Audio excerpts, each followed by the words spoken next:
cara, oportunidade é uma coisa muito forte isso, oportunidade da década. Por que que vocês decidiram dar esse título para essa Masterclass? É de fato uma oportunidade? Ou uma forma de atrair as pessoas? Assim, por que que vocês deram esse título de fato?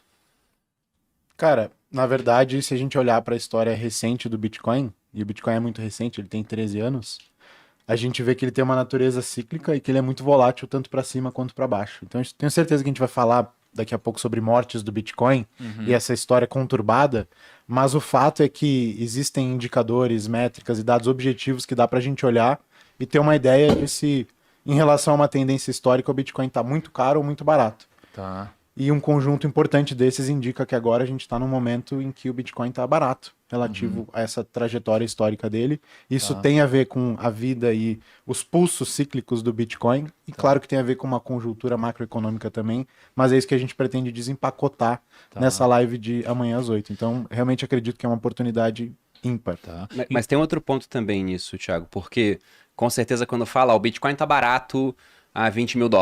Então é a oportunidade da década. Alguém vai falar, ué, mas lá atrás custava $3 mil, custava $1.000. Em 2010 o cara trocou 10 mil Bitcoins por 2 pizzas. Lá que era a oportunidade.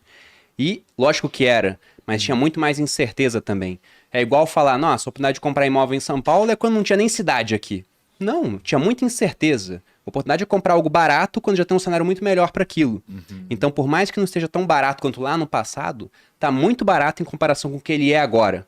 Hoje há muito menos incerteza em torno do Bitcoin para um preço muito baixo e vários indicadores mostrando isso Sim. também. Eu acho que se a gente fosse sair um pouco do mercado de criptos, aí depois a gente volta, acho que isso aqui tem muito a ver com o ecossistema de finanças. Porque, por exemplo, quando eu comecei a produzir conteúdo, eu lembro que os maiores canais de finanças tinham 20, 30, 40 mil seguidores.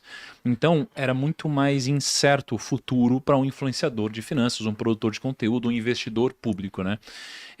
Mas, se você fosse olhar para trás, aquela foi a melhor oportunidade para a gente começar. Só que a certeza ou a probabilidade de sucesso também era muito mais baixa ou muito mais incerta de fato, né?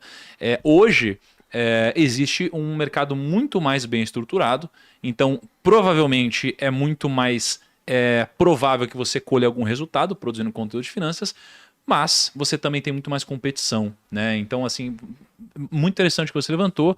Agora, o que vocês estão dizendo é uma oportunidade hoje, é uma das melhores oportunidades da década, comprar criptomoedas de uma forma geral. Vou tentar entender quais vocês acham que são as maiores oportunidades daqui a pouco. E vocês dizem que tem vários indicadores e formas de analisar uma cripto para entender se ela está barata ou cara. E hoje entendo que existe um conjunto de indicadores mostrando que de fato é uma das melhores oportunidades para a gente fazer isso, tá? Vocês poderiam dar uma pincelada sobre, poxa, sei lá, uns dois grandes argumentos do porquê faz sentido de fato comprar criptomoeda hoje, antes de a gente entrar até em alguns outros recados aqui? Acho que começando de fora para dentro, né, de motivos mais macro para depois entrar no micro. A gente tem uma crise de confiança nas instituições que acho que a essa altura do campeonato todo mundo já sentiu, não importa a classe social ou a região do Brasil em que vive. Isso é crise de confiança em instituições que vão desde as puramente governamentais, instituições sanitárias ou de pesquisa, de ciência em alguns casos. Não que eu esteja de um ou de outro lado, mas eu entendo que essa crise de confiança só tende a se agravar e cada vez seja mais difícil de estabelecer consenso entre grandes grupos, desde sua família até a população de um país. E nesse contexto, e você coloca aí em cima a inflação, aumento das bases monetárias mundo afora e tudo mais, eu acho que a gente tem um vetor macro que faz com que seja interessante você pelo menos aprender o que significa o Bitcoin ser apolítico, descentralizado, incontrolável por uma figura específica. Então é interessante por esse sentido. Acho que o mundo, olhando para décadas, caminha nessa direção. E do ponto de vista micro, olhando para o Bitcoin, que é o grande rei dessa categoria de ativos, né, que rege a performance de todas as outras moedas, tem alguns indicadores que medem o quanto que a população de detentores de Bitcoin está no lucro ou no prejuízo não realizado, o que basicamente se traduz em euforia ou pânico nos mercados.